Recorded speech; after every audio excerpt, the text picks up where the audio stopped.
Hi guys, Rose here with the Cackling Moon, and this is going to be a deck review video. I just got this deck today in the mail, and I've been waiting anxiously for it to come in for the last week or so. Um, so the deck that I'm going to be talking about is called the Nefertari's Tarot. And this deck is so pretty. So it's a tarot deck, and as you can see, there is gold in the deck. So it's so pretty. It's so shimmery. It's really pretty. Here are the cards. So this is the backs of the cards.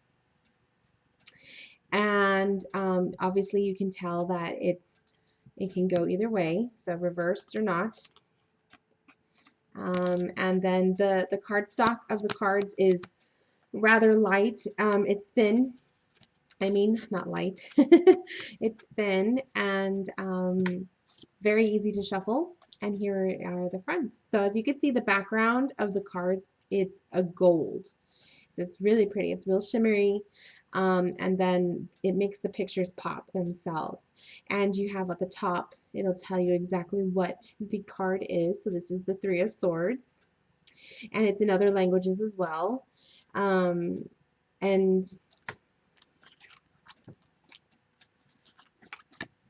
these cards just, I haven't even looked at all of them. I've literally I pulled a couple cards just to give myself a quick little reading with them. And, you know, I haven't looked at all of them. So this is the Lovers, I'm assuming. Let's see. Yeah, the Lovers. So pretty.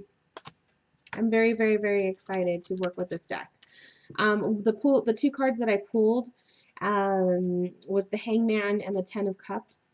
And the Ten of Cups is just a super family, real happy togetherness card. So I really took that vibe as a positive that we are going to get along. And then the Hangman just kind of gave me the feeling like the deck is just telling me that it's along for the ride. It's ready to do whatever it is that I want to do with it. It's going to read however I want to read. So I'm really excited with that. But yeah, if you guys have never seen this deck before, you gotta check it out. I want to show you all of the cards, but I'm going to be working on client readings, so I'm not going to be taking the time to show all of them. But I do want to do a deck cleanse since I have my incense lit right now. So I'm going to wave the cards through the smoke.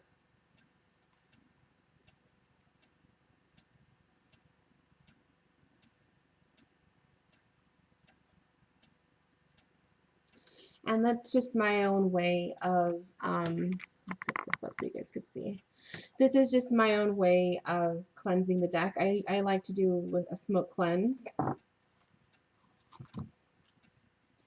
This deck I bought brand new, so technically it has no other energies on it. I'm going to be the first to be messing with it.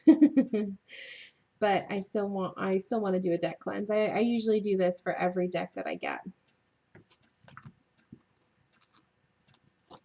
This way I can begin working with them. I've already been shuffling them. That's like one of the first things I like to do when I get a new deck of cards is to shuffle. I'm very curious to see how the shuffling works. Some cards are easier to shuffle than others. These cards, and I'll show you right now, the card stock is thin, so it's not going to be too difficult to shuffle. It's actually really easy to get my hands around it because the deck is not large. It's not huge. Just like your typical tarot size. But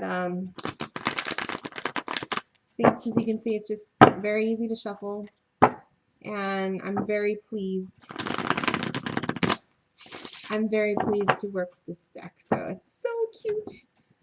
I don't even know if cute is even the right word. I think it's more, it's just gorgeous. It's just such a pretty deck. I love Egypt and all of the things about Egypt, and it makes me want to learn more about it. Look at that, Four of Swords.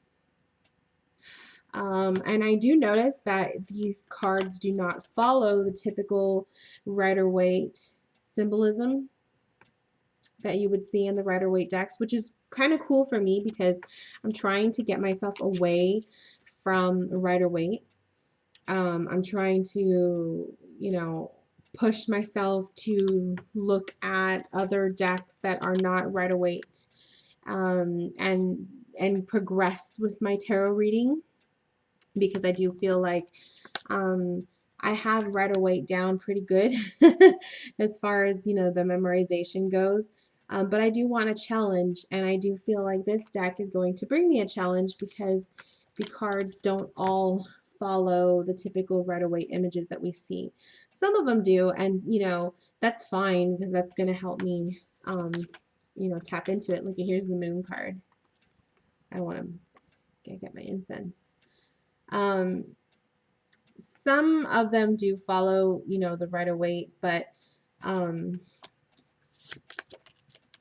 think it's going to be really cool to be able to see. Isn't that so pretty?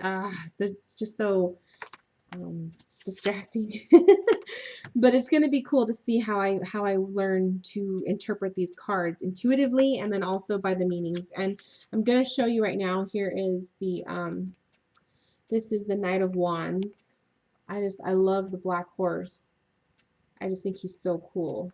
So anyways, the book that came with the deck, it's just a typical little white book. Not much going on. It's just, you know, a couple words or phrases to go with each meaning. Not really anything that's going to be as helpful. So I do feel like if I really, really want to tap into this deck, I'm going to have to do some special, you know, one-on-one readings with the cards.